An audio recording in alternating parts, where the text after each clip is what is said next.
আমার বন্ধুগণ, আল্লাহ পাক বলছেন, আমার বান্দারে এসেছিল খুব দুর্বল হিসেবে, এখন ঘাড় অনেক মোটা হয়ে গেছি, এখন অনেক শক্তি সামর্থ্য তোমার হয়েছে, শক্তি এমন হয়েছে মনে হয় যেন এখন আল্লাহর সঙ্গে তিনি জিহাদ ঘোষণা করেছে, ঠিক কিনা? উনি কোরআনের শাসন প্রতিষ্ঠা হতে দেবে না, উনি কোরআনের আইন কায়েম হতে দেবে না, যেখানে কোরআনের আলোচনা হয় তিনি হতে দেবেন না, যেখানে কোরআনের তালিম হয় তিনি হতে দেবেন না। তিনি মসজিদে ঢুকেও কোরআন প্রেমিকদের উপরে আঘাত করে, ঠিক কিনা?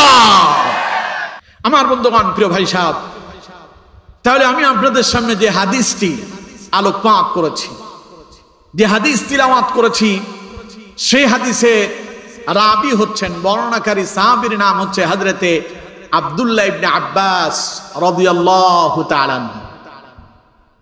প্রথমে হযরতে আব্দুল্লাহ ইবনে আব্বাস রাদিয়াল্লাহু তাআলা আনহুর সংক্ষিপ্ত একটু জীবনীটা আপনাদেরকে শোনাই। হযরতে আব্দুল্লাহ ইবনে আব্বাস রাদিয়াল্লাহু তাআলা আনহু হলেন সেই সাহাবী যিনি হলেন নবী করিম সাল্লাল্লাহু আলাইহি ওয়াসাল্লামের চাচাতো ভাই। নবী করিম সাল্লাল্লাহু আলাইহি ওয়াসাল্লামের হিজরতের 3 বছর আগে হযরতে আব্দুল্লাহ ইবনে আব্বাস রাদিয়াল্লাহু তাআলা আনহুর জন্ম হয়। বাবার নাম হচ্ছে আব্বাস ইবনে আব্দুল মুত্তালিব, যিনি ছিলেন নবী করিম সাল্লাল্লাহু আলাইহি ওয়াসাল্লামের ছোট চাচা। হযরতে ইবনে আব্বাস রাদিয়াল্লাহু তাআলা ভূমিষ্ঠ হওয়ার পরে রাসূলুল্লাহর কাছে নিয়ে আসা হয় ছোট্ট শিশুটাকে।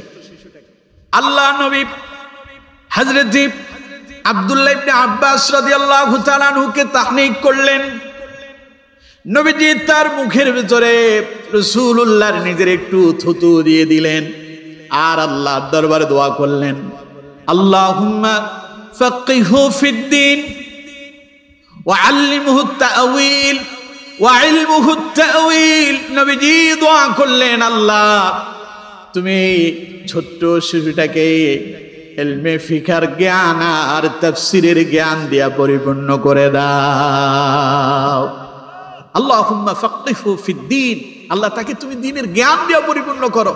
ওয়া ইলমুহু তা'ওয়িল, আর তাকে তুমি কোরআনুল কারীমের তাফসীরের জ্ঞান দান করো। সুবহানাল্লাহ। আচ্ছা কোন তো দেখি, নবী দোয়া করলে দোয়া কি মঞ্জুর হয় না? আল্লাহ নবী দোয়া করলেন, দোয়া আল্লাহর দরবারে মঞ্জুর হয়ে গেল। হযরত ইবনে আব্বাস রাদিয়াল্লাহু তাআলা আনহু রাসূলুল্লাহর দোয়ার বরকতে এমন একজন সাহাবীতে তিনি রূপান্তরিত হলেন, যিনি হলেন রাইসুল মুফাসসিরিন। এই যে আজকে আমার দেশে বিভিন্ন আলেমেরা আসে কোরআনের তাফসীর করার জন্য, এই যে আমরা আপনাদের সামনে তাফসীর উপস্থাপন করি, তাফসীর মানে হলো কোরআনের ব্যাখ্যা করা। আমার বন্ধুগণ, এই কোরআনুল কারীমের সবচাইতে শ্রেষ্ঠ ব্যাখ্যাকারী যিনি ছিলেন, সাহাবীদের ভেতরে যাকে রাইসুল মুফাসসিরিন বলা হয়, মুফাসসিরদের নেতা বলা হয়, তার নাম হলো হযরতে আব্দুল্লাহ ইবনে আব্বাস রাদিয়াল্লাহু তাআলা আনহু। পড়েন সুবহানাল্লাহ। সে হযরত আব্দুল্লাহ ইবনে আব্বাস রাদিয়াল্লাহু তাআলা আনহু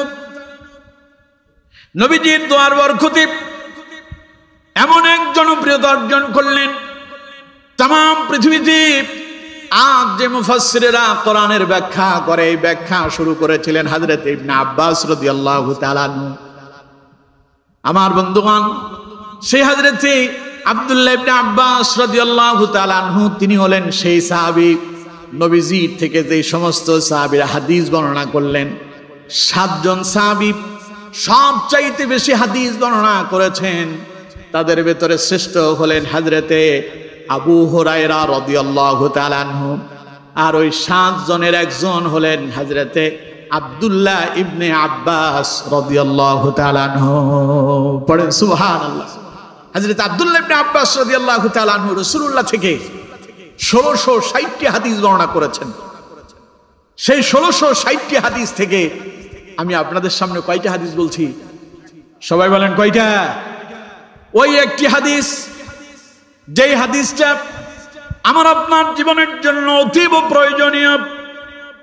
নবীজি হাদিসের ভেতরে তিনি তার একজন সাহাবীকে, তার একজন অনুসারীকে নবীজি নসিহত করলেন, উপদেশ দিলেন।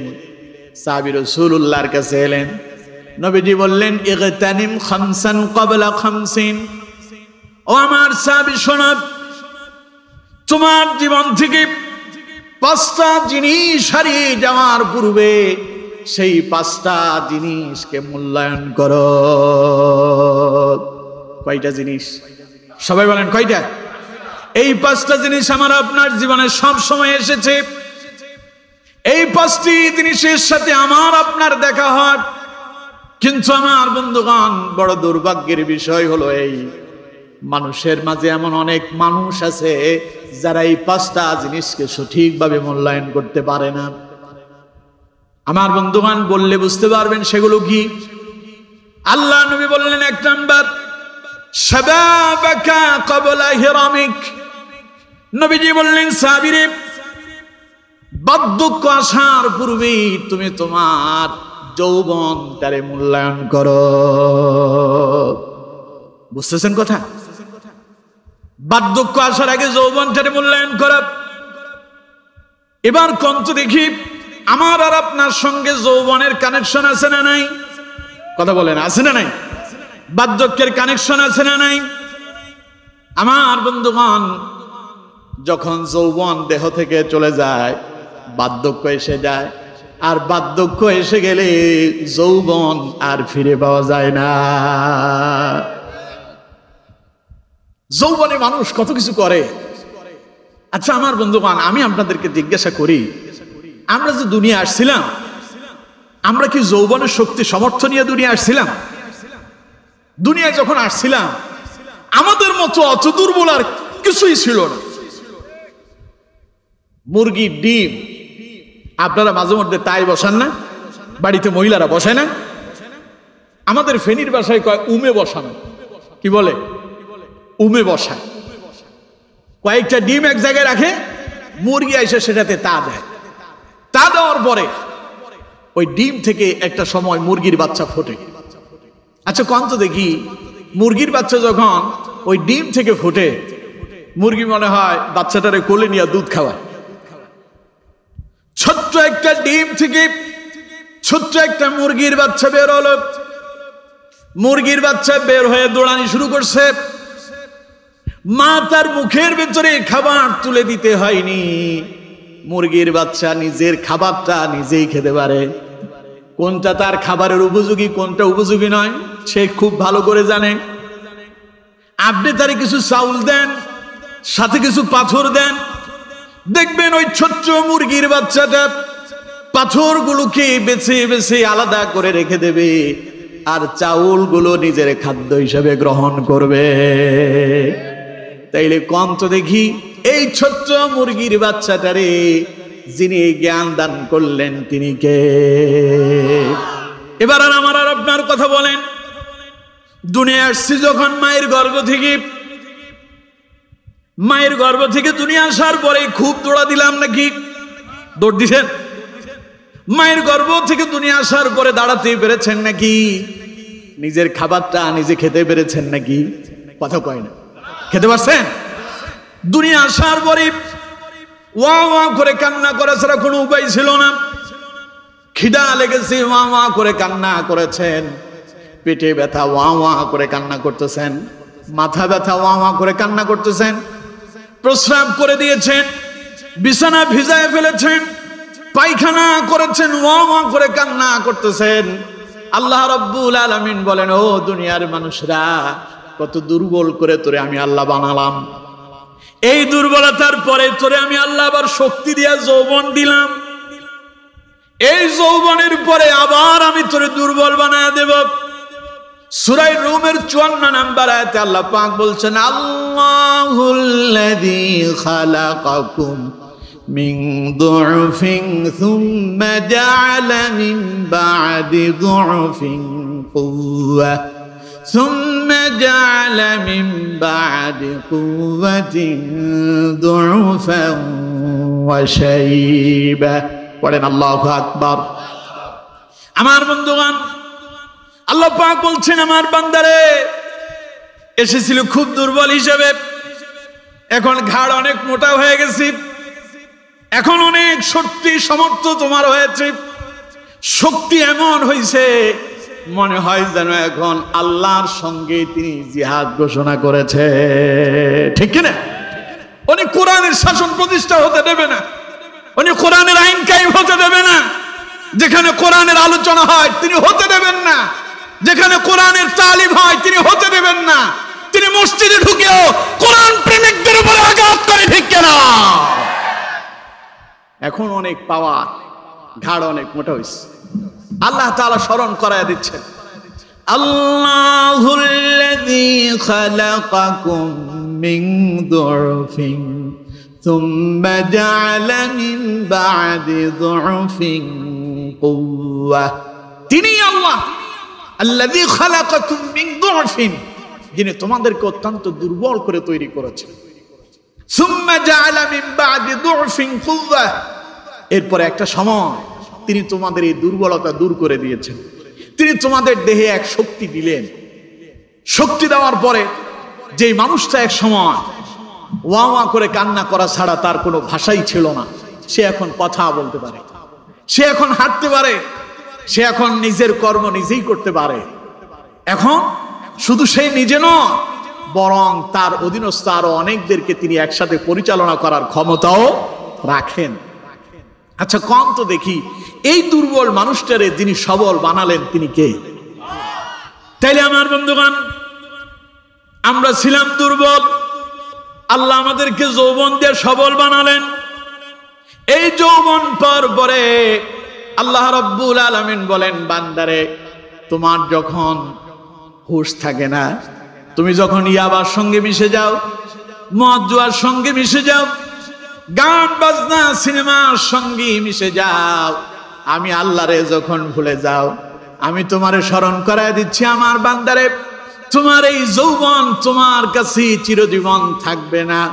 আল্লাহ পাক বলছেন, সুম্মা জাআলা মিন বা'দি কুওয়াতিন দুরফা, এই যৌবন এই শক্তি একদিন চলে যাবে, তুমি আবার দুর্বল হবা। কেমনে হবা? ওয়াশাইবা, বার্ধক্য এসে তোমার আক্রমণ করবে। শরীরে খুব শক্তি, চেহারা খুব সুন্দর, যেই দিন আপনার এই যৌবন চলে যাবে, বার্ধক্য আসবে, চেহারার অবস্থা কি আগের মতো থাকবে? চামড়াগুলো কুঁচকে যাবে, দেহটা নুয়ে যাবে, শরীরটা দুর্বল হয়ে যাবে, নিজে আর আগের মতো চলতে পারবেন না। ওই যে রাস্তা দিয়ে যাওয়ার সময় খুব বাহাদুরি করে বুকের শার্টের বোতাম খুলে দিয়া একেবারে খুব নেতা স্টাইলে হেঁটে যেতেন, আপনি সেই মানুষ এখন বার্ধক্য আসার পরে অবস্থা হয়েছে এমন, লাঠি হাতে দিয়া হাঁটতেও আপনার কষ্ট হয়ে যায়। আছে না নাই? আল্লাহ রাব্বুল আলামিন বলছেন, বান্দারে এই যে দুর্বলতা তোমারে আমি আল্লাহ পাক দিলাম, শুরুতেও ছিল দুর্বল, শেষও ছিল দুর্বল, মাঝখানে একটু যৌবন দিয়ে শক্তি দিলাম। আমার বান্দা শুনে রাখো, এই যে মাঝখানের একটু সময় তোমারে দিলাম, এই যৌবনের এই সময়টা তোমার জন্য শ্রেষ্ঠ সময়। বান্দার জন্য এই সময়টা কি? সবাই বলেন, এই সময়টা কি? এই সময়টা শ্রেষ্ঠ সময়। খালি কর্ম করার জন্য, গান বাজনা শোনার জন্য, সিনেমা দেখার জন্য? এই সময়টা ইবাদতের জন্য শ্রেষ্ঠ। সুবহানাল্লাহ বললেন না? যৌবন যখন দেহে থাকে, শরীরটা ভালো থাকে, মন ভালো থাকে, অন্তরে একটা প্রফুল্ল থাকে, আনন্দ থাকে। কিন্তু এই যৌবনের সময় কিন্তু আবার শয়তানও আক্রমণ করে না? যৌবন যখন থাকে, শয়তান কুমন্ত্রণা দিয়া কারোরে বানায় চাঁদাবাজ, কারোরে বানায় টেন্ডারবাজ, কারোরে বানায় সন্ত্রাস, কারোরে বানায় ইয়াবাখোর, কারোরে বানায় মদখোর, কারোরে বানায় জুয়াখোর, আবার কেউ হয় ইফটিজিংকারী। আছে না নাই? আমার বন্ধুগণ, যৌবনে শয়তান এসে আক্রমণ করে বলে রাসূল করিম সাল্লাল্লাহু আলাইহি ওয়াসাল্লাম বলছেন, এই যৌবনের সময়টা মানুষের মাথায় তখন ঠিক মতো কাজ করে না। শয়তান একদিক থেকে কুমন্ত্রণা দেয়, অন্যদিকে দুনিয়ার এই চাকচিক্য দেখে নিজের মনও সেই দিকে ধাবিত হতে চায়। এই সময়টাতে কোন যুবক যদি ওই শয়তানের পথে পা না দিয়া যদি আল্লাহর ইবাদতে সময়টা অতিবাহিত করতে পারে, নবীজি বলেছেন তার মর্যাদা কিয়ামতের দিন আল্লাহ পাক অনেক উঁচু করে দিবেন। সুবহানাল্লাহ। কিয়ামতের দিন মানুষের অবস্থা হবে অত্যন্ত ভয়াবহ। রাসূল করিম সাল্লাল্লাহু আলাইহি ওয়াসাল্লাম বলছেন, সাবআতুন ইউযিল্লুহুমুল্লাহু ইয়াওমা লা যিল্লা ইল্লা যিল্লু। কিয়ামতের কঠিন ময়দানে সূর্য মানুষের মাথার সন্নিকটে আসবে। ওই দিন সূর্য থাকবে উন্মুক্ত, মানুষের মাথার উপরে সূর্যের তাপ এসে যাবে। সূর্যের তাপে কারো বা মাথার মগজগুলো ভাতের মাড়ের ন্যায় টকবক করে করে নাকের ছিদ্র আর কানের ছিদ্র দিয়া বেয়ে বেয়ে পড়তে থাকবে। আবার কারো বা শরীর থেকে এত বেশি পরিমাণ ঘাম বেরোতে থাকবে, কারো হাঁটু পর্যন্ত গামে ডুবে যাবে, কারো কোমর পর্যন্ত ডুবে যাবে, কেউ বা গামের ভেতরে হাবুডুবু খেতে থাকবে।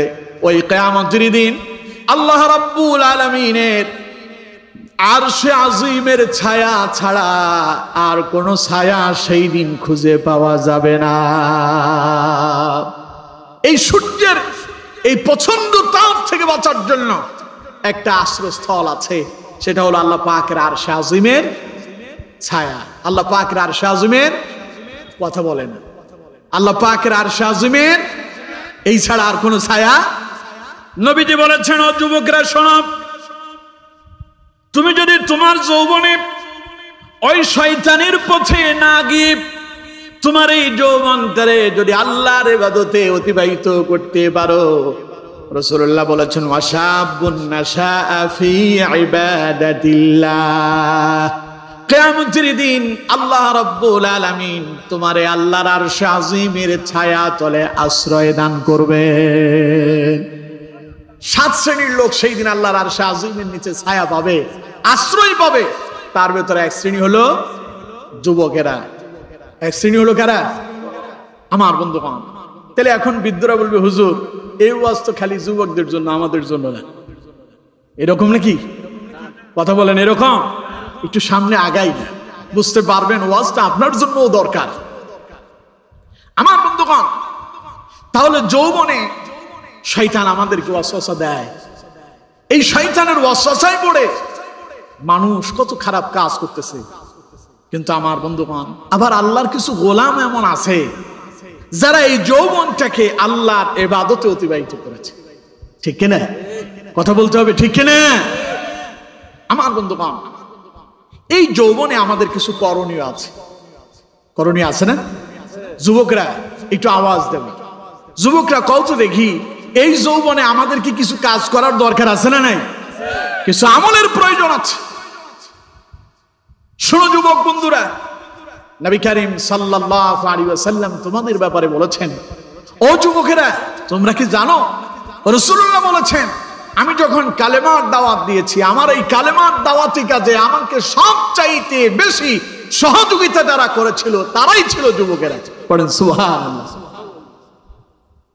আমার যুবক বন্ধুরা, এই যে আজকের এই আয়োজন হলো, এই আয়োজন যারা করলো তাদের ভেতরে অধিকাংশই যুবক। ঠিক কিনা?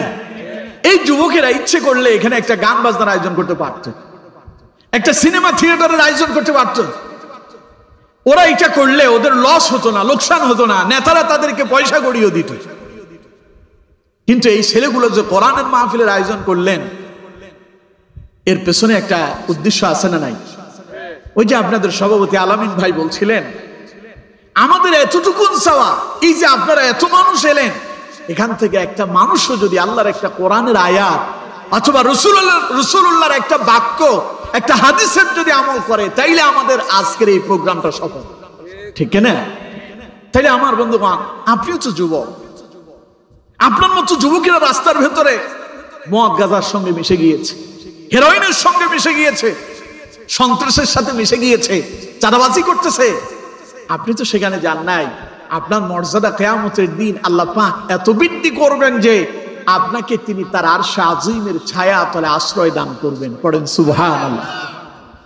আমার যুবক বন্ধুরা শোনো, নবীজি বলেছেন, আমার দাওয়াতে কাজে যুবকেরাই আমারে বেশি সহযোগিতা করেছে।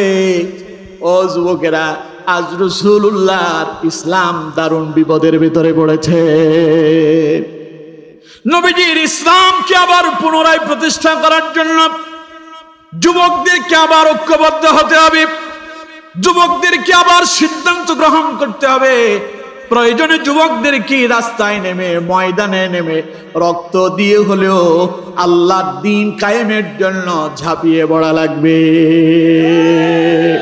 যুবকরা, পারবে তোমরা?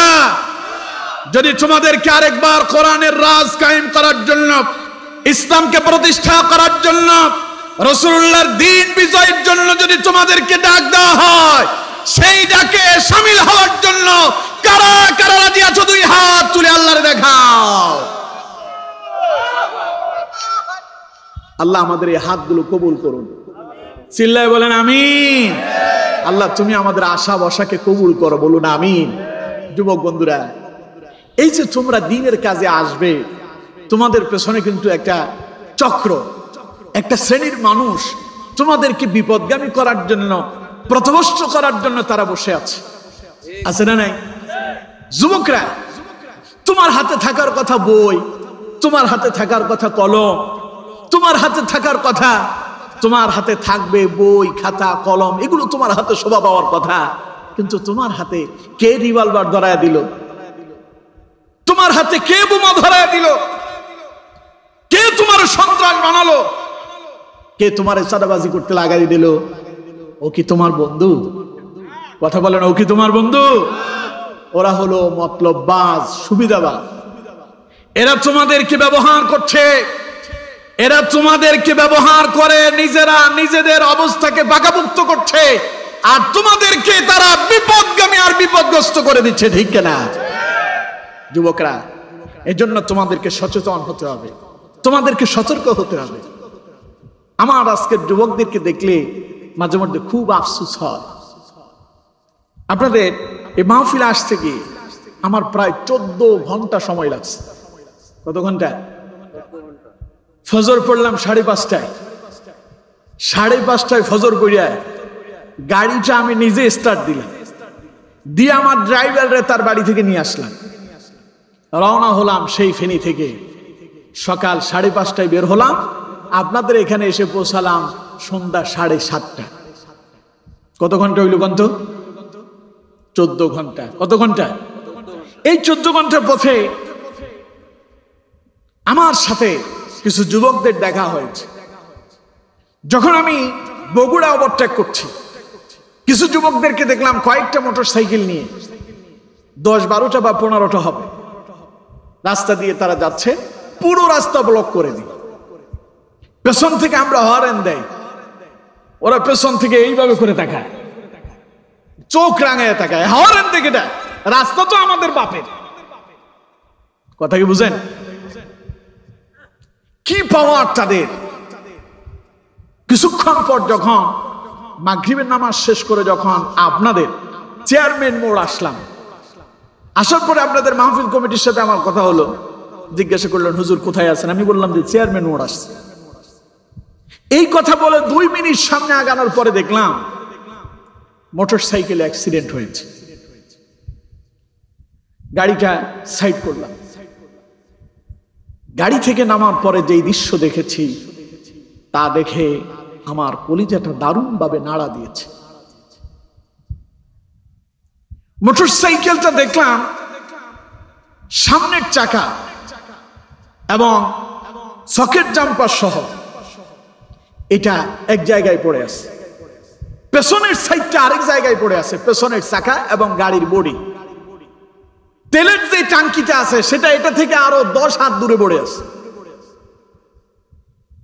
একটা ছেলেকে দেখতে পেলাম, ওরে একজন লোক জড়ায় ধরে কাঁদতেছে। কাছে গিয়ে দেখতে পেলাম তার মুখ দিয়ে রক্ত গড়ায় পড়তেছে, শরীর থেকে রক্ত বেরোচ্ছে। 1 মিনিট পরে দেখলাম যে তাকে সহায় দেওয়া হলো। চেহারার দিকে তাকায় দেখলাম কত সুন্দর চেহারা। আরে যুবক, এই যে তুমি মোটর সাইকেল নিয়ে বের হয়েছো, আজকে তুমি যদি তোমার এই রকম উশৃঙ্খল জীবন যাপন না করতে, হয়তো আজকে তোমার এই দুর্ঘটনার সম্মুখীন হওয়া লাগতো না। ওরে দেখে আমি আফসোস করতেছিলাম, একটু সামনে গিয়ে দেখে আরেকটা পড়ে আছে, ওর এরকম নাক এবং মুখ দিয়ে রক্ত পড়তেছে, পাটা ভেঙে একটার উপর আরেকটা উঠে গেছে।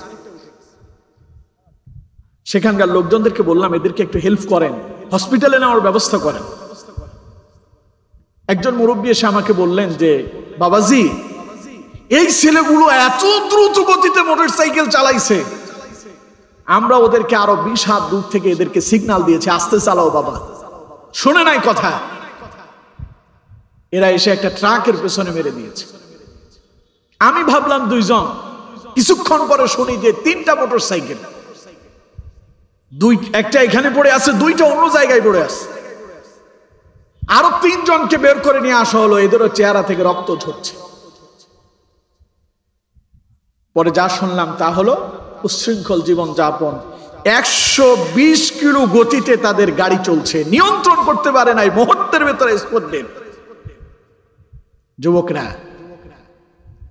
তোমাদের মা বাবা তোমাদেরকে খুব পছন্দ করে, ভালোবাসে। মাঝে মধ্যে তোমাদের এমন কিছু বায়নার কারণে মা বাবা বাধ্য হয়ে তোমাদেরকে মোটরসাইকেল কিনে দেয়। আব্বা আম্মা তোমার মোটরসাইকেল কিনে না দেওয়া মানে তোমার জীবনটারে কল্যাণের দিকে নিয়ে যাওয়া, আর মোটরসাইকেল ধরায় দিছে মানে তোমার মৃত্যুর সম্মুখীন করে দিয়েছে। কি করবে এখন? ছেলের কাছে বাধ্য হয়েছে বাবা।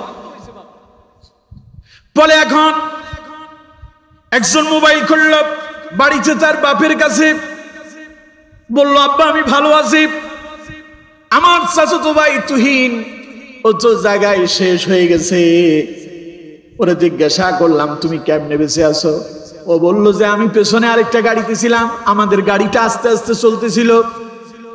তাইলে আমার যুবক বন্ধুরা, এই যে তোমাদের উচ্ছৃঙ্খল জীবন যাপন, শয়তান তোমাদেরকে নিয়ে গেল, মোটরসাইকেল নিয়ে শাঁ শাঁ করে চলতেছ, ইবলিস শয়তান কান্দে ভর করছে, সালা খুব জোরে সরে, মালাকুল মউত সামনে এসে এমন এক ভেলকি মারলো, মুহূর্তের ভেতরে গাড়ির সাথে ধাক্কা খেয়ে জীবন প্রদীপ নিভে গেল। তাইলে আমার যুবক বন্ধুরা, তোমরা যাচ্ছ কোথায়? কোন দিকে তোমরা দাবিত হচ্ছ? তোমাদের জীবন চরিত্র তো এমন ছিল না। নবীজি বলছেন, এই যুবকরাই আমার দাওয়াতি কাজে সবচাইতে বেশি সহযোগিতা করেছে। আর বর্তমানে আমাদের যুবকদের কি দেখা যায়, মদ জুয়া নেশার সাথেই বেশি লেগে থাকে, আছে না? নবীজির একজন সাহাবীর কথা বলি, বয়স মাত্র 16 বছর, যৌবন মাত্র আসছে। 16 বছর মানে কি? যৌবন আসছে মাত্র, সবে মাত্র যৌবনে পদার্পণ করলো সাহাবী। নাম হলো উমাইর ইবনে আবি ওয়াক্কাস রাদিয়াল্লাহু তাআলা আনহু। নবীজি বদরের জন্য সাহাবীদেরকে তৈরি করতেছেন। সব সাহাবীরা জিহাদের জন্য প্রস্তুতি গ্রহণ করছে। ছোট্ট উমাইর, 16 বছরের উমাইর জিহাদে যাওয়ার জন্য সেও তৈরি হয়ে আছে।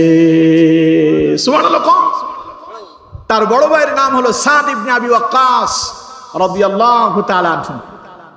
জান্নাতের সুসংবাদ প্রাপ্ত সাহাবী ছিলেন তিনি। সুবহানাল্লাহ।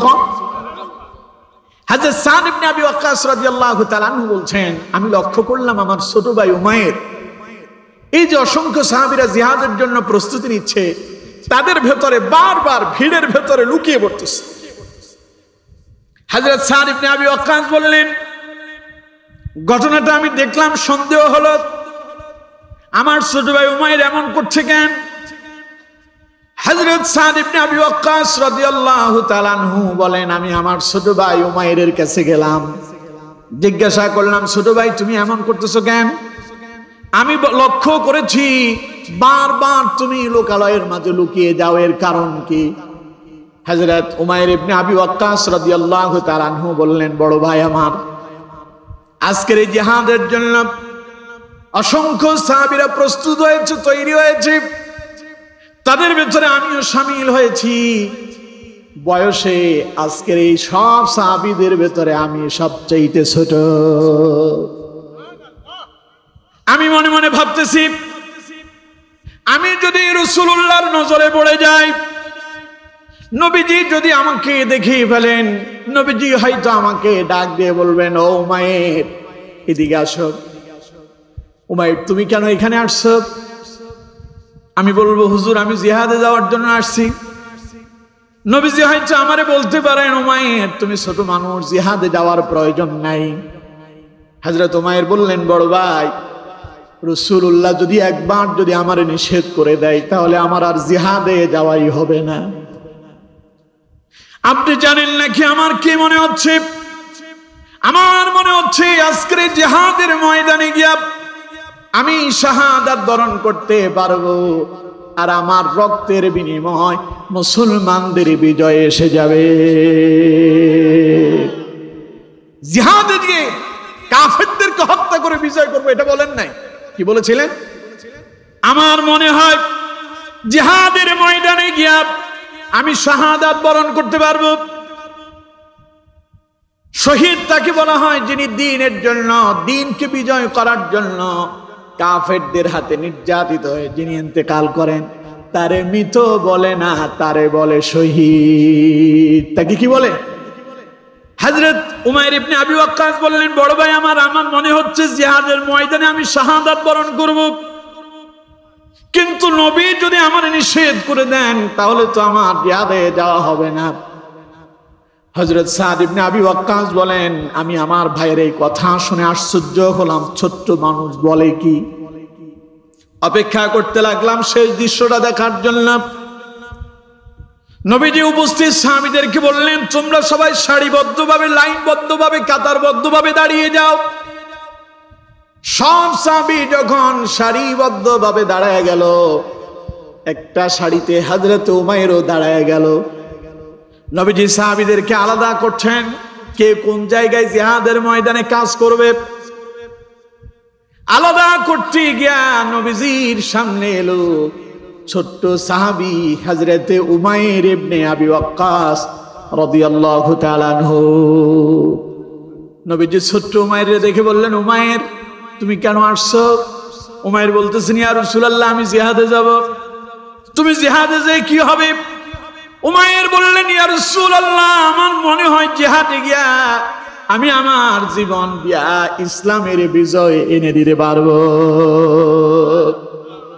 নবীজি বললেন, উমাইর তুমি ছোট মানুষ, জিহাদে যাওয়ার প্রয়োজন নাই, তুমি বাড়িতেই থাকো।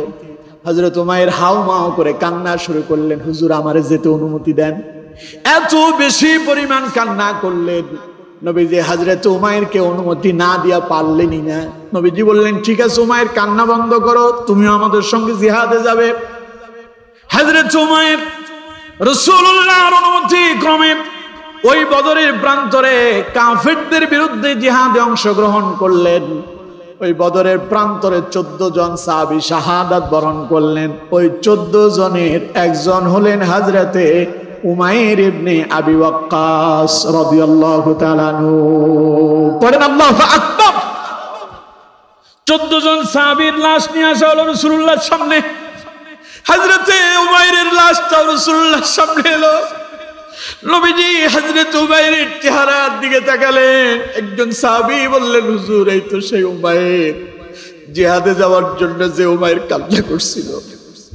নবীজি উমাইরকে দেখলেন আর বললেন, উমাইর রে তুমি তো তোমার কথা দিয়া কথা রেখেছো, তোমার রক্তের বিনিময় আজ ইসলামের বিজয় এসেছে।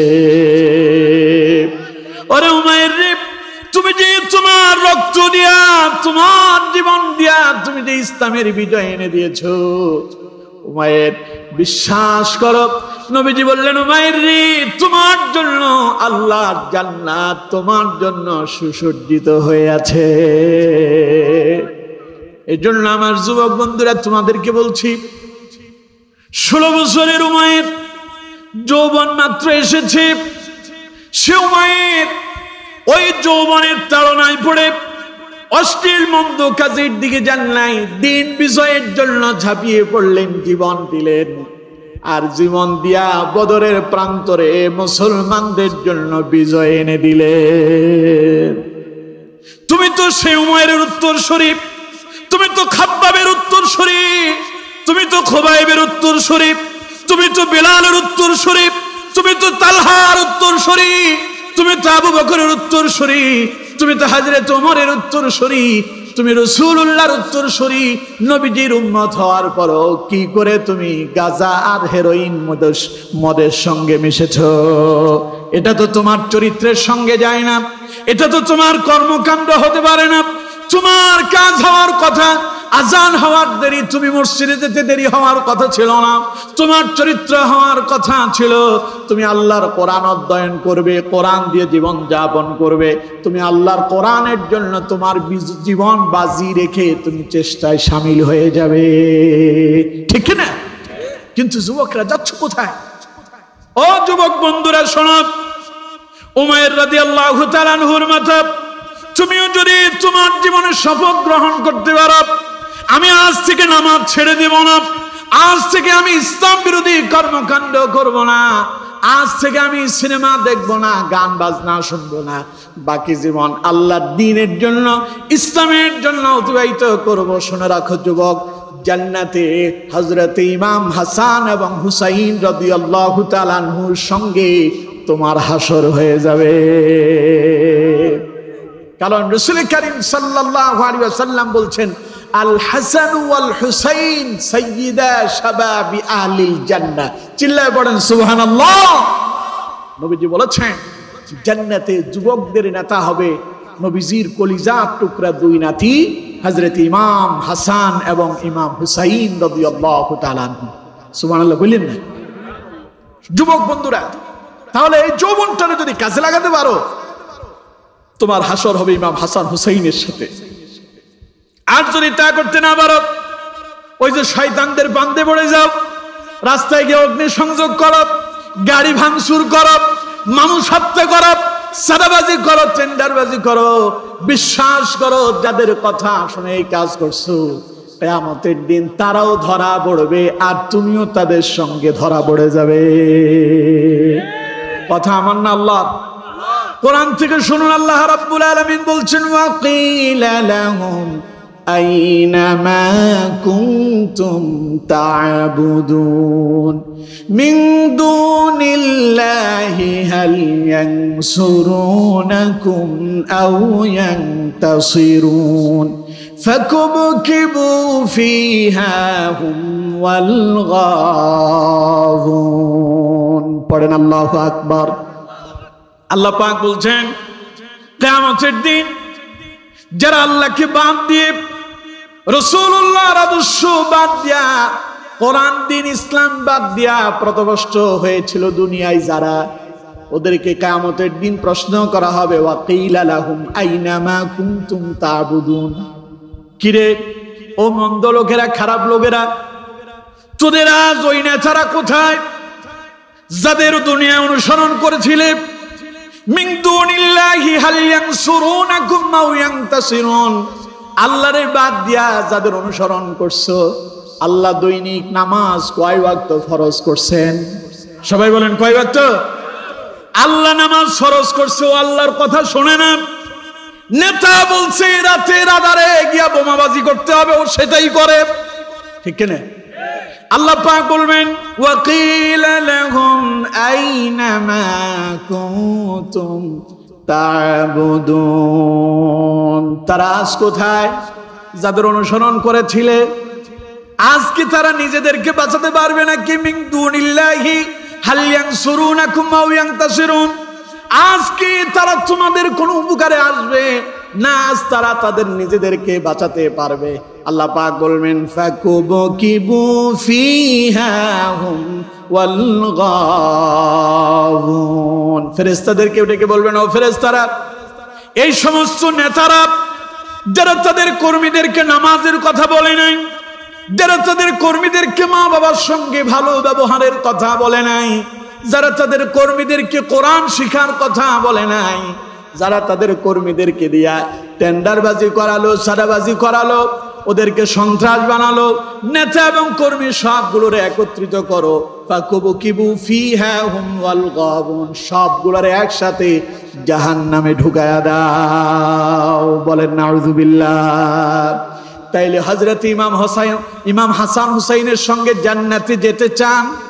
না ওই যে ইবলিস শয়তানের সাথে সঙ্গী হয়ে জাহান্নামে যেতে চান? কোনটা করবেন? জান্নাতে যেতে চান না জাহান্নামে যেতে চান? জান্নাতে যেতে হলে তাহলে যৌবনটারে কাজে লাগাতে হবে। কথাটা রাসূল কারীম সাল্লাল্লাহু আলাইহি ওয়াসাল্লাম আমাদেরকে স্মরণ করায় দিচ্ছেন। আল্লাহ নবী এই জন্য বলছেন, যুবকেরা, রাসূল তার সাহাবীকে বললেন, ইগতানিম খামসান ক্বাবলা খামসিন, পাঁচটা জিনিস তোমার জীবন থেকে হারিয়ে যাওয়ার আগে ওই পাঁচটা জিনিসে মূল্যায়ন করো। এক নাম্বার, শাবাবাকা ক্বাবলা হিরামিক, জীবন থেকে যৌবন হারিয়ে যাওয়ার আগে, বার্ধক্য আসার আগে যৌবনটারে মূল্যায়ন করো। এই যৌবনটারে যদি কাজে লাগাতে পারো, দুনিয়াও কল্যাণ হবে আর পরকালেও মুক্তি পাওয়া যাবে। এই জন্য আমরা আমাদের যৌবনটারে, যারা বৃদ্ধ হয়েছেন তারা তো আর যৌবনে ফিরে যেতে পারবেন না। পারবেন? কথা বলেন, পারবেন? আর যারা যৌবন এখনো যাদের আছে, এই যৌবন থাকাকালীন সময় অল্প অল্প করে হলেও আল্লাহর ইবাদতে লেগে যান, কল্যাণ হবে কি হবে না? সবাই বলেন, হবে কি হবে না?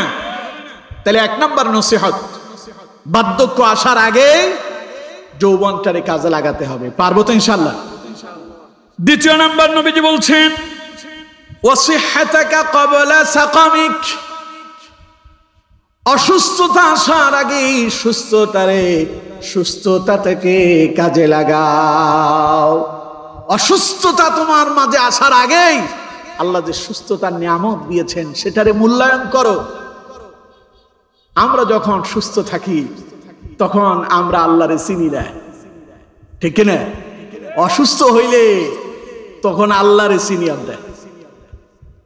কিন্তু আমার বন্ধুগণ, যে আল্লাহ আপনার সুস্থতার নিয়ামত দান করলেন, অসুস্থ না হওয়া পর্যন্ত তা আমরা উপলব্ধি করতে পারি না। আচ্ছা কোন তো দেখি, এই যে প্রতিদিন আপনি নিঃশ্বাস নিচ্ছেন, এই যে প্রতিদিন আপনি অক্সিজেন গ্রহণ করছেন, কে দিচ্ছেন? এই অক্সিজেন যদি একটা দিনের জন্য বন্ধ হয়, বেঁচে থাকতে পারবেন? একদিন না তো। দেখুন, বিজ্ঞান বলছে, গবেষণা করে দেখেছে, একজন মানুষ খাবার না খেয়ে 21 দিন পর্যন্ত বেঁচে থাকতে পারে। কতদিন? খাবার না খায়, পানি না খেয়ে 3 দিন পর্যন্ত বেঁচে থাকতে পারে। আর অক্সিজেন গ্রহণ না করে মাত্র 3 মিনিট বেঁচে থাকে। যদি 3 মিনিট যদি কারো যদি অক্সিজেন বন্ধ হয়, ওই লোকটা মুহূর্তের ভেতরে মৃত্যুবরণ করে। আপনি কি জানেন সারাদিনে আপনি কত লিটার আপনি বাতাস এবং অক্সিজেন গ্রহণ করছেন? হিসাব আপনার কাছে নাই। বিজ্ঞান বলছে একজন সুস্থ মানুষ দৈনিক 11,000 লিটার সেই বাতাস গ্রহণ করছে, যার ভেতরে 550 লিটার হলো একেবারে আপনার দূষণ মুক্ত, পরিদূষণ মুক্ত, স্বচ্ছ আল্লাহ পাকের পক্ষ থেকে অক্সিজেন। দৈনিক অক্সিজেন নিচ্ছেন কত? 550 লিটার। কত লিটার বুঝেন মনে হয়? দৈনিক আমি আপনি আল্লাহর দেয়া অক্সিজেন গ্রহণ করতেছি কত লিটার? 550 লিটার। এই 550 লিটার অক্সিজেনের দাম কত জানেন? অক্সিজেনের অবস্থার আলোকে দাম উঠানামা করে। সর্বনিম্ন দাম হতে পারে 3 লক্ষ টাকা, সর্বোচ্চ 18 লক্ষ টাকা। 18 লক্ষ টাকা বাদ দেন, 3 লক্ষ টাকাই ধরেন। দৈনিক 550 লিটার অক্সিজেন আপনাকে আল্লাহ দান করছেন। দাম কত? 3 লক্ষ টাকা। কত? এবার দৈনিক যদি 3 লক্ষ টাকা শুধু অক্সিজেন গ্রহণ করার জন্য যদি আল্লাহরে বিল দেওয়া লাগতো, হিসাব করেন বছরে কত আসতো? এবার সারা জীবনটার হিসাব করেন। আপনি যে এখন ঘরের ভেতরে আপনার ছেলে আছে, আপনার স্ত্রী আছে, মাস এই 2-4 জনের জন্য আপনি পরিশ্রম করতে গিয়া খুব ক্লান্ত, একটু খাবার সংগ্রহ করতে গিয়ে, ঠিক কিনা? এবার চিন্তা করেন, যদি আপনার অক্সিজেনটা গ্রহণ করার জন্য দৈনিক যদি আপনাকে 3 লক্ষ টাকার যদি ব্যবস্থা করা লাগতো, তাহলে আপনার অবস্থা কত মারাত্মক হতো। এই অক্সিজেন যখন আল্লাহ দেওয়া বন্ধ করবেন, তখন বুঝতেই পারবেন জীবনের সুস্থতার মূল্য কত, তখন বুঝতেই পারবেন এই জীবনের দাম কত। কিন্তু আমার বন্ধুগণ, মানুষ যখন সুস্থ থাকে তখন আল্লাহর নিয়ামতের কৃতজ্ঞতা আদায় করতে জানে না। রোগ হওয়ার পরে ক্যান্সার হয়েছে, ডায়াবেটিস হয়ে গেছে, মারাত্মক অসুস্থ হয়ে পড়ছে, এখন খুব আল্লাহরে ডাকি। জীবনের 40-50 বছর পর্যন্ত নামাজ পড়ে নাই, কোরআন পড়ে নাই, দিন মানে নাই, ইসলাম মানে নাই, নিজের খেয়াল খুশি মতো জীবন যাপন করেছে। এখন যখন বয়স শেষ প্রান্তে, অসুস্থ হয়ে গেছে, দেহটা এখন আর চলে না, মনে মনে চিন্তা করে এই অসুস্থতার জীবন নিয়ে যদি বাঁচতে হয় আল্লাহ ছাড়া আর কেউ নয়। ঠিক কিনা? আপনাদের 2020 সালেই তো করোনা আসছিল, 20 সালে না? আপনাদের নওগাঁ থেকে আসছিল, কথা কয় না, নওগাঁতে আসছিল, ওষুধে কাম হয়েছে। যখন করোনা এলো ওষুধে কাম হয় না, এখন উঠতেও আল্লাহরে ডাকে, বসতেও আল্লাহরে ডাকে, খেতে গেল আল্লাহরে ডাকে, শুইতে আল্লাহরে ডাকে। আল্লাহ তুমি ছাড়া আমাদের আর কেউ নাই। আল্লাহ পাক বলেন, আমার বান্দারে যখন অসুস্থতা এলো তখন আমারে চিনলি, আবার যখন করোনা চলে গেল এই বাঙালি আল্লাহরেও ভুলে গেল। আপনার বলবেন যে হুজুর এটা আবার কেমন কথা? করোনাকালীন সময় প্রথম স্টেপে মসজিদে মুসল্লির জায়গায় দেওয়া যায় না, বললাম জুমাতে মুসল্লি যা, ফজরে ওঠা। কিন্তু করোনা যখন চলে গেল, করোনার হার যখন কমে গেল, এখন জুমাতে মুসল্লি যা, ফজরে ওঠা। হ্যাঁ, মুসল্লি যদি জুমাতে যদি হয় 500, ফজরে হলো 5 জন। ঠিক কিনা? কোন কোন মসজিদে দেখা যায় মুসল্লি 5 জন, তো হবে দূরের কথা, ইমাম সাহেব আর মুয়াজ্জিন আজান দেয় আর ইমাম সাহেব ইমামতি করে। মুয়াজ্জিন কয় আমিও কেমনে আসতাম, আজানের দায়িত্ব আছে বলেই না আসছি। ইমাম সাহেব কয় আমার তো নামাজ পড়াইতে হবে তাই এসেছি। বিপদে পড়া ওনারা 2 জন হয়তো আসছেন, আবার কেউ কেউ আছেন আল্লাহর খুশির জন্য তারা দায়িত্ব পালন করেন। ঠিক কিনা? জোরে বলেন ঠিক কিনা? কিন্তু আমার বন্ধুগণ, আফসোস লাগে, করোনা এলো, মসজিদ ভরে গেল, করোনা চলে গেল, তারাও ভুলে গেল। এর জন্য রাসূলুল্লাহ বলেছেন ওয়াসিহাতাকা ক্বাবলা সাকামিক, অসুস্থতা আসার আগেই সুস্থতাটারে মূল্যায়ন করো। যে কোনো মুহূর্তে অসুস্থতা আসতেই পারে। এমন অনেক মানুষ আমরা দেখি সারা জীবন নামাজ পড়ে নাই, সারা জীবন দিন ইসলাম মেনে চলে নাই, এখন চুল দাড়ি পাকছে, মসজিদে ঢোকার সময় চেয়ার একখান নিয়ে ঢুকছে, আছে না নাই? এখন উনি চেয়ারম্যান সাহেব, উনি এখন কি এই রে মসজিদে চেয়ারম্যান সাহেবের অভাব নাই। কি চেয়ারম্যান চাচা মসজিদে চেয়ার নিয়ে আইলেন, ঘটনা কি? চেয়ারম্যান কয় ডাক্তার বলছে। এখন জিজ্ঞাসা করেন কোন ডাক্তার বলছে, উনি বলবে যে অমুক কৃষ্ণ দাস। ঠিক কিনা? কত কয় না? ঠিক কিনা? কৃষ্ণ দাস তার প্রেসক্রিপশন করে দিছে। এখন আর তুমি নামাজের আগের মতো রুকু আর সেজদা দিয়ে পড়তে পারবা না, চেয়ার নিয়ে তোমারে পড়তে হবে। এখন মুসল্লি ওই কৃষ্ণ দাসের কথা শুনে মসজিদে চেয়ার নিয়ে আসছে। কন্ত দেখি নামাজ কি কৃষ্ণ দাসের কথাই চলবে না আল্লাহর কথাই চলবে? যতজন চেয়ারম্যান চাচারা আছেন, রাগ করতেছেন আপনারা? রাগ করতেছেন? যারা চেয়ার নিয়ে ঢুকছেন মসজিদে, বুকে হাত দিয়ে বলেন তো দেখি, ডাক্তার আপনারে প্রেসক্রিপশন দিয়েছে চেয়ার নিয়ে নামাজ পড়তে হবে। ইমাম সাহেবকে জিজ্ঞাসা করেছেন, ইমাম সাহেব ডাক্তার আমারে বলছে চেয়ার নিয়ে নামাজ পড়ার জন্য, এখন আপনি কি বলেন? আমি বলতে পারবো আশা করা যায় ইল্লা মাশাআল্লাহ 1-2 জন হাতে গোনা পাওয়া যায় কিনা সন্দেহ আছে। কোন মানুষ ইমামের সঙ্গে পরামর্শ করে নাই, হুজুর ডাক্তার যে আমার এমনি এমনি নামাজ পড়তে বলছে, আমার নামাজ হবে নাকি? জিজ্ঞাসা করে? কথা কয় না, জিজ্ঞাসা করে।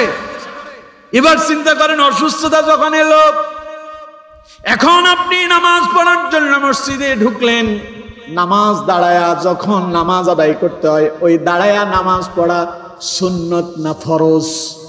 সবাই বলেন সুন্নত না ফরজ? রুকু করে, সেজদা করে, কিন্তু আপনি দাঁড়ায় নামাজ আদায় করতে পারলেন না। আপনার ওজর আছে বলে আল্লাহ মাফ করবেন, কিন্তু ওজর যদি না থাকে, শুধু ডাক্তারের প্রেসক্রিপশন নিয়ে যদি চেয়ারে বসে নামাজ পড়েন, তাইলে আপনি আল্লাহর ফরজটারে তরক করছেন, আল্লাহটা বাদ দিয়া ডাক্তারেরটা গ্রহণ করছেন। আল্লাহ পাক কয় আরো অসুস্থতা বাড়ায়া দিব, কিছুদিন পরে চেয়ারেও বসতে দেব না। ঠিক না? আল্লাহ পারে না? কথা বলেন, পারে না? কিন্তু যারা সত্যিকার নামাজ পড়েছে, জীবনের প্রতিটা সময় নামাজের সঙ্গে উঠা বসা ছিল, ইল্লা মাশাআল্লাহ দুই একজন ছাড়া অধিকাংশ মানুষ আগে যেমন রুকু আর সিজদা দিয়া নামাজ পড়তেছে, এখনো আগের মতোই নামাজ পড়ে, কোনো অসুবিধা নাই। আমার একজন মুসল্লি ছিল 110 বছর বয়স, ওই 110 বছর বয়সেও আমার পেছনে নামাজে দাঁড়াতো, আমি আশ্চর্য হয়ে যেতাম, লোকটা চেয়ার ব্যবহার করতো না। আমি তারে জিজ্ঞাসা করলাম, কি দাদা আপনার কি অসুবিধা হয় না? আমার কয় কিসের অসুবিধা, আমি তো সারা জীবন এইভাবেই পড়ছি, মরণ পর্যন্ত এইভাবেই পড়ব, মৃত্যু পর্যন্ত লোকটা এইভাবেই নামাজ পড়ছে। পড়েন আলহামদুলিল্লাহ। আমি এক মসজিদে ইমামতির দায়িত্ব নেওয়ার পরে, অসুবিধা হচ্ছে না তো আপনাদের? 1 ঘন্টা কিন্তু ওভার হয়ে গেছে, শেষ করে দেব, শুনবেন আপনারা? আমি এক মসজিদে ইমামতির দায়িত্ব নেওয়ার পরে মসজিদে ঢুকে দেখি প্রথম কাতারে, প্রথম সারিতে 5-7 জন ছাড়া সব মানুষ চেয়ার নিয়ে ঢুকছে। আমি চিন্তা করলাম, এই চেয়ারম্যান সাহেবদের আমি কেমনে বুঝাবো যে আপনারা যে চেয়ার নিয়ে ঢুকছেন, কেন চেয়ার নিয়ে নামাজ পড়তেছেন? এদেরকে তো বুঝাইয়া লাইন করতে আমার সময় লাগবে। 1-2 জন হইলে তো আলাদাভাবে ডাইকিয়া তাদেরকে সংশোধন করে দেওয়া যায়, এতগুলারে কেমনে করবো? পড়ছি আমি বিপদে। আমি বললাম যে এক কাজ করা যায় না, আপনারা সবাই চেয়ারে বসে নামাজ পড়েন, তো আমি তো ইমাম, ইমাম মানে হলো নেতা, আপনারা চেয়ারে বসলে তো আমারে সোফা সেটে বসতে হবে, কারণ নেতারা আর কর্মীর চেয়ারটা একরকম হওয়া যাবে না। আপনারা চেয়ার নিছেন, আমার সোফা একখান দেন। আমার হুজুর কোন কি?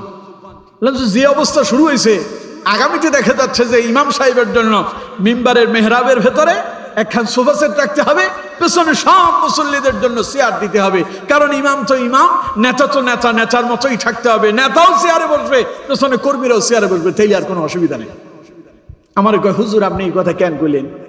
আমি বললাম যে চেয়ার যে নিছেন, কেন নিছেন? কয় হুজুর কোমরে ব্যথা। তা আমি জিজ্ঞাসা করলাম, বাড়িতে কি আপনার হাই কমেড, ইংলিশ কমেড আছে? কয় না।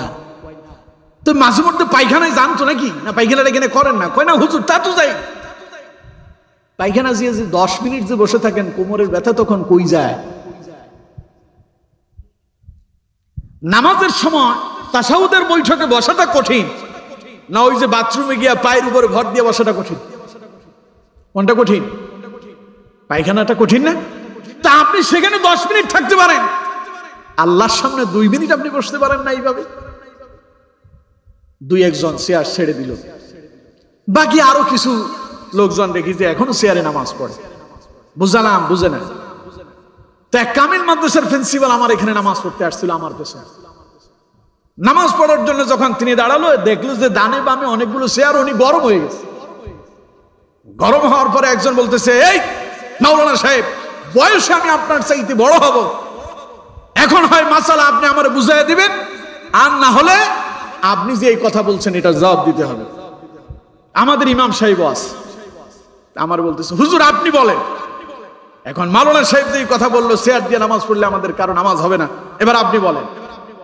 আমি ওনারে বললাম, মাঝে মধ্যে তো আপনারে দেখি রাস্তার আশেপাশে কাজও করেন। কই জি, তো সেখানে কি অসুবিধা হয়? কয় না। তো আল্লাহর সামনে 5 মিনিট এনে। এই কথা বলার পরে ও চেয়ারটারে লাথি মেরে ফেলে দিয়ে বললো যে আজ থেকে আমি আর চেয়ার ব্যবহার করলাম না, এই মসজিদে সবচাইতে বয়স্ক মুসল্লি আমি চেয়ার ব্যবহার করব না, কে চেয়ার ব্যবহার করে আমি দেখব। আলহামদুলিল্লাহ, এখন আমার সেই মুসল্লিরা যারা চেয়ারে বসে নামাজ পড়তো, এখন মাঝে মধ্যে দেখি তারা সুন্নাত নামাজ চেয়ারে বসে পড়তেছে। আমি এটার জন্য আর তাদেরকে বাধা দিচ্ছি। ফরজ নামাজে সবাই দেখি যে আলহামদুলিল্লাহ আমার পেছনে এখন দাঁড়ায় যায়। সেই মসজিদে আমি আজকের 8 বছর ইমামতি করতেছি, এই 8 বছরে আর তাদের কোনোদিন অসুবিধা হইল না। তেলি এবার কম তো দেখি, ওই যে মাঝখানে আপনাদেরকে ডাক্তার সাহেব যে ওই যে কৃষ্ণদাস যে আপনাদেরকে চেয়ারের পরামর্শ দিল, ওর পরামর্শ ধরলে তো আপনার আমল সব নষ্ট হয়ে যেত, ঠিক কিনা? এজন্য যদি আপনাদেরকে কোনো ডাক্তার বলে, ওই ডাক্তার দেখতে হবে ও নামাজি কিনা, ও মুত্তাকি কিনা। ডাক্তার প্রেসক্রিপশন দেওয়ার পরে ইমাম সাহেবদের সাথে পরামর্শ করতে হবে, হুজুর এই কাজটা আমি করতে পারবো কিনা। আপনার অবস্থার আলোকে তিনি আপনাকে মাসআলা দিয়ে দিবেন। কথা কি বুঝতে পেরেছেন? তো সুতরাং এই সুস্থতাকালীন সময় যদি নামাজটা যদি সঠিকভাবে আদায় করতেন, আল্লাহ তাআলা আপনার দেহ শক্তি ভালো রাখতেন, আপনাকে আর এই শেষ বয়সে এসে এই কষ্টের সম্মুখীন হতে হতো না। এই জন্য আমার বন্ধুগণ, রাসূলুল্লাহ বলেছেন ওয়াসিহাতাকা ক্বাবলা সাকামিক, অসুস্থতা আসার আগে সুস্থতাটাকে মূল্যায়ন করো। আমরা এটা করতে পারবো ইনশাআল্লাহ? সবাই বলেন পারবো।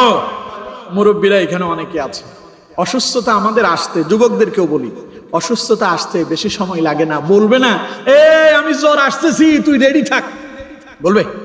ফেনীর ভাষা কইলাম, বুঝতেছেন আমার ভাষা? ফেনীর ভাষায় কয় এই জ্বর আইয়ের, তোরা রেডি থাক। আসলে কি বিষয়টা এরকম? আপনাকে বলে আসবে, আকস্মিক আপনার দেহের ভিতরে রোগ এসে যেতেই পারে। এই জন্য রোগ আসার আগে যতক্ষণ সুস্থ আছেন, এই সুস্থ অবস্থায় গোলামি করবো কার? পারবো ইনশাআল্লাহ? গেল কয়টা? 2টা। 3 নাম্বার শুনে, নবী করিম সাল্লাল্লাহু আলাইহি ওয়াসাল্লাম বলছেন ওয়া গিনাআকা ক্বাবলা ফাকরিক। ও আমার সাহাবী, দারিদ্রতা আসার আগেই তোমার সম্পদটারে তুমি কাজে লাগাও। আল্লাহ যে তোমার সম্পদ দিয়েছেন চিরজীবন নাও থাকতে পারে। আপনার আশেপাশে তাকায় দেখেন, এমন অনেক মানুষ ছিল এক সময় তাদের অনেক পয়সা কড়ি ছিল, কিন্তু এখন ঘর বিটাও নাই, রাস্তায় রাস্তায় ঘুমায়। এই রকম লোকও আছে না নাই? এজন্য রাসূল করিম সাল্লাল্লাহু আলাইহি সাল্লাম বলছেন ওয়া গিনাআকা ক্বাবলা ফাকরিক। আমার সাহাবীরা, সাহাবীদেরকে দিয়া तमाम পৃথিবীর রাসূল তার উম্মতদেরকে মেসেজ দিয়ে দিচ্ছেন, ও আমার উম্মতেরা, তোমাদের দারিদ্রতা তোমাদেরকে গ্রাস করার আগেই তোমাদের সম্পদশালীতা আল্লাহ যা দিয়েছেন ওই সম্পদটারে কাজে লাগাও। ওই সম্পদটারে যদি দুনিয়ায় থাকাকালীন যখন আল্লাহ আপনারে দিলেন, দারিদ্রতা আসার আগে পরিবারের জন্য খরচ করলেন, নিজের জন্য খরচ করলেন, পাশাপাশি কিছু সঞ্চয় করে রাখেন। বিপদ এলে পরে, দারিদ্রতা এলে পরে সেখান থেকে কিছু খরচও করতে পারবেন। আবার যে আল্লাহ সম্পদ দিয়েছেন, কিছু আল্লাহর রাস্তায় দান করে দেন। সম্পদ যখন আছে তখন আল্লাহর রাস্তায় দেন। আল্লাহরে যদি দিতে পারেন, কিয়ামতের দিন তা দ্বিগুণের চাইতে দ্বিগুণ করে যিনি ফেরত দেবেন তিনি কে? কিয়ামতের দিন সেটা পাবেন। দুনিয়াতে দান করলে পরে নবীজি বলছেন সাদকাতু তুরাদ্দুল বালা, সদকা করলেই পরে বালা মুসিবত দূর হয়ে যাবে। আর আল্লাহর রাস্তায় দান করতে পারলে পরে কিয়ামতের দিন আল্লাহ তাআলা এগুলো দ্বিগুণ থেকে দ্বিগুণ করে ফেরত দেবে। এজন্য সম্পদ থাকাকালীন সময় এই সম্পদটাকে মূল্যায়ন করবেন, আল্লাহর রাস্তায়ও দেবেন, পরিবারের জন্য খরচ করবেন, তবে অপচয় অপব্যয় করবেন। অপচয় আর অপব্যয় করলে পরে সম্পদ যিনি কমায়া দিবেন, সম্পদ যিনি নিশ্চিহ্ন করে দিবেন তিনি কে? এজন্য আমার বন্ধুগণ এই কাজ করা যাবে না। কয়টা গেল? আর আলোচনা আর দীর্ঘায়িত করব না। 4 নাম্বার আসুন, নবী করিম সাল্লাল্লাহু আলাইহি ওয়াসাল্লাম বলছেন ওয়া ফারাগাকা ক্বাবলা শুগুলিক। ও আমার সাহাবীরা, আমার উম্মতেরা, শুনে রাখো, জীবন সব সময় একরকম এক গতিতে যাবে না। জীবন সব সময় একরকম যাবে না। যৌবনটা একদিন হারিয়ে যাবে, বার্ধক্য এসে তোমার আক্রমণ করতে পারে। সুতরাং বার্ধক্য আসার আগেই যৌবনটারে কাজে লাগাও, আর তোমার কাছে অভাব আসার আগেই তোমার সম্পদটারে কাজে লাগাও। অসুস্থতা আসার আগে সুস্থতারে কাজে লাগাও। এবার নবী করিম সাল্লাল্লাহু আলাইহি ওয়াসাল্লাম বলছেন ওয়া ফারাগাকা ক্বাবলা শুগুলিক। ব্যস্ততা আসার আগে অবসর সময়টারে কাজে লাগাও। আমার বন্ধুগণ, ব্যস্ততা মানুষের মাঝে আসবে, আসাটাই স্বাভাবিক, কিন্তু অবসর সব সময় আসে না। যখন আল্লাহ অবসর সময় দেন, এই অবসর সময়টারে কাজে লাগাতে হবে। কেমনে কাজে লাগাবেন? আল্লাহ পাক কোরআনুল কারীমে বলছেন, ফাইযা ফারাগতা ফানসাব ওয়া ইলা রাব্বিকা ফারগাব। আল্লাহ পাক বলেন, যখনই তুমি অবসর হও, তখনই তুমি তোমার রবের ইবাদতে নিমজ্জিত হয়ে যাও, তুমি তোমার রবকে স্মরণ করো। তার মানে অবসর হলেই গোলামি করব কার? দুনিয়ার ব্যবসার জন্য সময় হয়, দুনিয়ার কর্মের জন্য সময় হয়, অফিসে যাওয়ার সময় হয়, সময় মতো সকাল 9টার আগে অফিসে পৌঁছায় যায়, ছাত্র তার সকাল 9টার আগে ক্লাসে পৌঁছায় যায়, দোকানদার সকাল 8টার আগে দোকানে পৌঁছায় যায়। যার যার কর্ম সব সময় সিস্টেম মোতাবেক চলে, কিন্তু আল্লাহর জন্য 5 মিনিট 10 মিনিট সময় বের করতে পারে না। এইরকম পড়া কপালওয়ালা মানুষ আপনাদের নিয়ামত পুরে নাই আছে? আমার বন্ধুগণ, মনে রাখবেন, স্মরণে রাখবেন, জেনে রাখবেন, এই যে আল্লাহ রাব্বুল আলামিন অবসর সময়টা আপনার জন্য বের করে দিয়েছেন, এই অবসর সময়টারে যদি কাজে লাগাতে পারেন, হাদিসে কুদসির ভেতরে এসেছে, নবী করিম সাল্লাল্লাহু আলাইহি ওয়াসাল্লাম বলেন, আল্লাহ তার বান্দাদেরকে ডেকে বলেন, আমার বান্দারা, অবসর সময়টারে যদি আমার ইবাদতে অতিবাহিত করো, হৃদয়টাকে আমি আল্লাহ তোমার প্রশস্ত করে দেব, অভাব অনটন তোমার আমি দূর করে দেব। সুবহানাল্লাহ কয় না কে? তিরমিজির বর্ণনা। যদি এর বিপরীত হয়, আল্লাহ তোমার অবসর সময় দিয়েছেন, ওই অবসর সময়টাকে যদি আল্লাহর ইবাদতে অতিবাহিত করতে না পারো, তাহলে তোমার অবস্থা হবে এর বিপরীত। আল্লাহ রাব্বুল আলামিন তোমার 2 হাতে কর্মব্যস্ততা বাড়ায় দিবেন, এত কর্মব্যস্ততা বাড়ায় দিবেন, কাজ করবা কিন্তু বরকত হবে না, সারাদিন কর্ম করবা, তোমার রিজিকে বরকত আসবে না। কই এত রুচি করি যাই কই? আছেন এরকম মানুষ? এত রুচি করি কেমনে শেষ হয়ে যায়?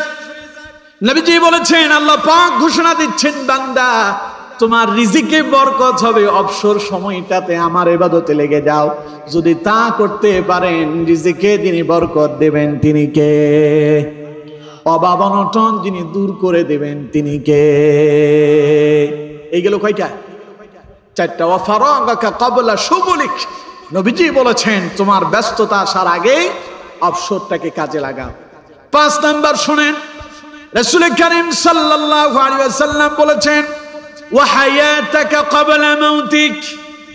আমার উম্মতেরা, আমার সাহাবী শোনো, মৃত্যু আসার আগেই তোমার জীবনটারে তুমি কাজে লাগাও। কি আসার আগে? কথা কয় না, কি আসার আগে? মৃত্যু আপনাকে আসবে যে বলে আসবে নাকি? ও ভাই আমার, ও বন্ধু আমার, আমার প্রিয় ভাইরা, একখান বাড়ি বানালেন 10 তলা, একটা ডুপ্লেক্স বাড়ি বানাচ্ছেন, আপনি একখান জমি ক্রয় করেছেন, আপনার ইচ্ছা আপনি এই জমিনে একটা বাড়ি করবেন, আপনার খুব ইচ্ছা আপনি একটা গাড়ি ক্রয় করবেন। হয়তো আপনার বাড়ি হয়েছে, আপনার গাড়ি হয়েছে ঠিক, কিন্তু বাড়িতে ঢোকার আগে মালাকুল মউত আসতে পারে কি পারে না? গাড়ি কিনেছেন ঠিক, নতুন গাড়িতে উঠেছেন, বাড়িতে যাবেন, প্রতিমধ্যে গাড়ি অ্যাক্সিডেন্টে আপনার দুনিয়া থেকে চলে যেতে হতে পারে কি পারে না? পৃথিবীতে আপনি গাড়ি কিনে সুখ করবেন, এটার কোনো আপনি সুনিশ্চিত দিতে পারবেন না, নিশ্চয়তা দিতে পারবেন না। বাড়ি করে বাড়িতে থাকতে পারবেন, নিশ্চয়তা দিতে পারবেন না। জীবনের সুনিশ্চিত বলে যদি কোনো কিছু থাকে, তার নাম মৃত্যু। মৃত্যু থেকে কেউ পলায়ন করতে পারবে না। পারবে কি? একদিন মাটির ভেতরে হবে ঘর, রে মন আমার কেন বাঁধো দালান ঘর। একদিন মাটির ভেতরে হবে ঘর, রে মন আমার কেন বাঁধো দালান ঘর? প্রাণ পাখি উড়ে যাবে পিঞ্জর ছেড়ে, ধরা দমে সবই রবে, তুমি যাবে চলে। প্রাণ পাখি উড়ে যাবে পিঞ্জর ছেড়ে, ধরা দমে সবই রবে, তুমি যাবে চলে। বন্ধু বান্ধব যত, মাতা পিতা তারা শত, বন্ধু বান্ধব যত, মাতা পিতা তারা শত, সবই হবে তোমার পরে। মন আমার কেন বাঁধো দালান ঘর? একদিন মাটির ভেতরে হবে ঘর রে। মন আমার কেন বাঁধো দালান ঘর? ঠিক কিনা? কথা কয় না, ঠিক কিনা? মরে যাবেন সুনিশ্চিত, তবে মৃত্যুটা যদি মৃত্যুর মতো যদি হয়, জীবনটা কল্যাণময় হবে। আর দুনিয়ার জীবনে যদি খেল তামাশায় যদি মেতে থাকেন, মৃত্যুটা হবে এমন মৃত্যু, মরার পরে আফসোসের শেষ সীমা রেখা থাকবে না। থাকবে?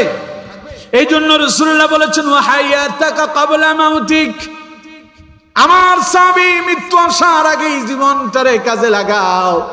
তার মানে গোটা উম্মতকে নবীজি দাওয়াত দিয়ে দিলেন, আমার উম্মতেরা, মৃত্যু তোমার সঙ্গে দেখা করবে, মরণের সঙ্গে তোমার সাক্ষাৎ হবে।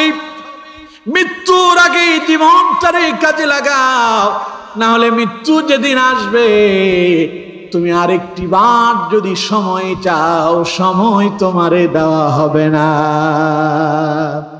আল্লাহ তাআলা কোরআনুল কারীমের ভেতরে বলছেন সূরা মুনাফিকুনের শেষের দিকে, وَأَنفِقُوا مِمَّا رَزَقْنَاكُم مِّن قَبْلِ أَن يَأْتِيَ أَحَدَكُمُ الْمَوْتُ فَيَقُولَ رَبِّ لَوْلَا أَخَّرْتَنِي إِلَى أَجَلٍ قَرِيبٍ فَأَصَّدَّقَ وَأَكُن مِّنَ الصَّالِحِينَ وَلَن يُؤَخِّرَ اللَّهُ نَفْسًا إِذَا جَاءَ أَجَلُهَا وَاللَّهُ خَبِيرٌ بِمَا تَعْمَلُونَ। পড়েন আল্লাহু আকবার।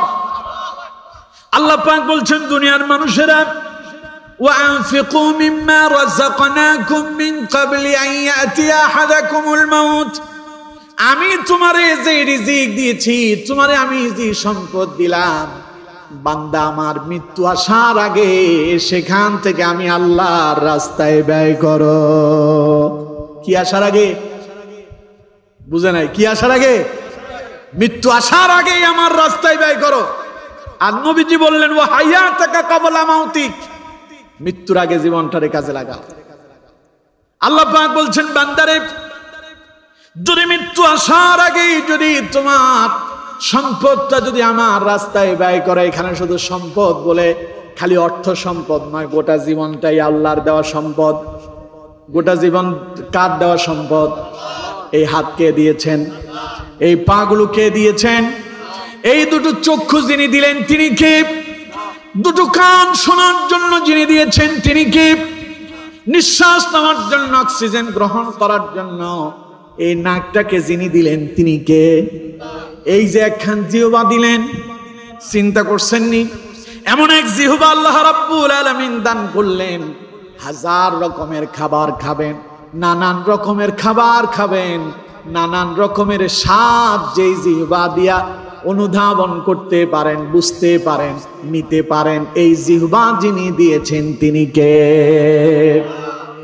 রসমলাই আর হলো ছানার মিষ্টি, দুইটাই কিন্তু মিষ্টির মতো স্বাদ। দুইটার কি একরকম নাকি? দুইটার স্বাদ দুই রকম। কিছু আইসক্রিম আছে দেখতে দধির মতো, কিন্তু কন্ত দেখি দধি আর আইসক্রিমের স্বাদ একরকম নাকি? কথা কয় না একরকম? চিনি আর লবণ দুইটা দেখতে একই রকম, দুইটার স্বাদ একরকম নাকি? মালটার লেবু কাটলে পরে ভেতরে দুইটা একই রকম, স্বাদ কি একরকম নাকি? এই যে খাবারের নানান স্বাদ, যেই জিহ্বা দিয়ে অনুমান করেন, বুঝতে পারেন এই জিহ্বা যিনি দিয়েছেন তিনি কে? তাহলে আমার বন্ধুগণ, আল্লাহ পাক বলছেন, বান্দা মৃত্যু আসার আগেই আমার সম্পদ আমার রাস্তায় ব্যয় করো, আমার রিজিকটা আমার রাস্তায় ব্যয় করো। তার মানে গোটা জীবনটা কার রাস্তায় অতিবাহিত হতে হবে? চিল্লায় বলেন কার? মরার আগেই জীবনের শেষ সিদ্ধান্ত গ্রহণ করেন। আমি আমার শেষ আলোচনায় আছি, জীবনের শেষ সিদ্ধান্ত গ্রহণ করেন। আল্লাহ জীবনভর ইসলামের বিরোধিতা করেছি, কোরআনের বিরোধিতা করেছি, গান বাজনা শুনেছি, মরার আগে ইসলামের পক্ষে সমর্থন দিয়ে যাব, কোরআনের রাজ কায়েম হওয়ার জন্য প্রস্তুতি গ্রহণ করতে পারবেন, এই রকম ওয়াদা আল্লাহর সঙ্গে করতে পারবেন নাকি? করতে পারবেন? বলেন আল্লাহ। আরো জোরে বলেন আল্লাহ। মৃত্যু আমাদের জন্য সুনিশ্চিত, আমরা তো মরে যাব। আল্লাহ মৃত্যুর আগে, বলেন মৃত্যুর আগে, আরো জোরে মৃত্যুর আগে জীবনের একটা সময় কোরআনের জন্য ব্যয় করার তৌফিক দান করো, বলেন আমিন। পারবেন? কোরআনের পক্ষে থাকবেন, ইসলামের পক্ষে থাকবেন।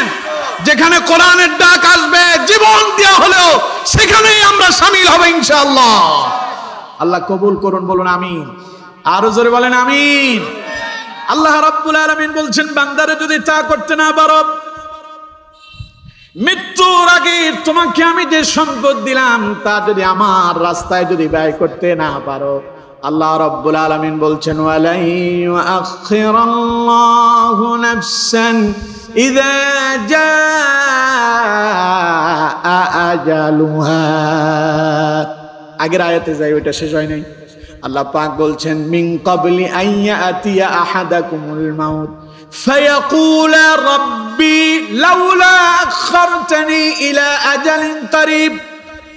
মৃত্যুর আগে জীবনটারে যদি আমি আল্লাহর রাস্তায় অতিবাহিত করতে না পারো, যখন মালাকুল মউত আসবে তখন তুমি যদি আমারে বলো, ফায়াকুলা তুমি যদি বলো, রব্বি হে আমার রব, লাউলা আখখারতানি ইলা আজালিন কারীব, আল্লাহ আমারে আরেকটু সময় দেন, আমি ফাআসাদদাকা ওয়া আকুম মিনাস সালিহিন, আমি আপনার রাস্তায় আমার সম্পদগুলো সাদকা করে দেব, আর আমি মুমিনদের কাতারে, আমল সালেহকারীদের কাতারে, নেককার তোমার বান্দাদের কাতারে, যারা দ্বীন ইসলামকে প্রতিষ্ঠা করার জন্য চেষ্টা করেছিল, যারা কোরআনের রাজ কায়েম করার জন্য চেষ্টা করেছিল, আমি তাদের কাতারে শামিল হয়ে যাব। আল্লাহ পাক বলেন, এমন কথা যদি মালাকুল মউত কাছে আসলে যদি আমারে বলো, বুঝতেছেন আমার কথা? ওয়ালা ইউআখিরাল্লাহু নাফসান ইযা জাআ আজালুহা। বান্দা আমার শুনে রাখো, ওই সময় তোমার আর আরজি কবুল হবে না, এক মুহূর্ত আর সময় তোমাকে দেওয়া হবে না।